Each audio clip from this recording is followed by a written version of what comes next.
புதுசா இருக்கு. எனக்கு ஒரே ஒரு விஷயம் மட்டும்தான் அதுல இருந்து புரியல. அதாவது நீங்க நல்லது செய்ய, நாங்க வேணாம்னு சொல்லல. இதோட நான் 2வது வீடியோ உங்களுக்காக வேண்டி போடுறேன். வரவேற்கிறோம், நல்லபடியா செய்யுங்க, ஏத்துக்கணும். ஆனா இந்த மாதிரி விமர்சனங்களுக்கு இருக்கிற ஒரு விஷயத்துக்கு ஒரு பதில சொல்லிருங்களேன். ட்ரோல் பண்ணி சாவடிக்கிறாங்க, உங்களோட ட்ரோல் பண்ணி சாவடிக்கிறாங்க. இந்த மாதிரி விஷயங்களுக்கு நீங்க நல்ல பதில சொல்லுங்க. உங்க நிர்வாகி, அதாவது உங்க கட்சியில இருக்கக்கூடிய பெண் நிர்வாகி துண்டு, உங்களுடைய கட்சி துண்டை தோல்ல போட்டு நிர்வாகத்தன்மை வகிக்கிற ஒரு பெண் கஞ்சா வித்துருக்கான். என்ன வித்துருக்கான்? கஞ்சா வித்துருக்கான். நீங்க எப்படி டிஎம்கேவுக்கு வந்துட்டு எதிராவீங்க? எனக்கு புரியல. டிஎம்கேவில் இருக்கிற ஊழலையும் மதுவையும் ஒழிக்கணும்னு சொல்றீங்க.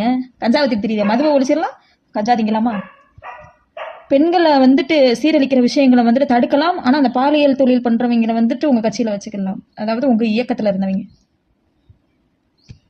டிஎம்கேவுக்கு சால்ரா அடிக்கல, நான் நியாயத்தை கேட்கிறேன். டிஎம்கேவுக்கு சால்ரா அடிக்கிறேன்னு யாராவது இங்க கமெண்ட் பண்ண மூஞ்சி முகரை பேத்துட்டு விட்டுருங்க.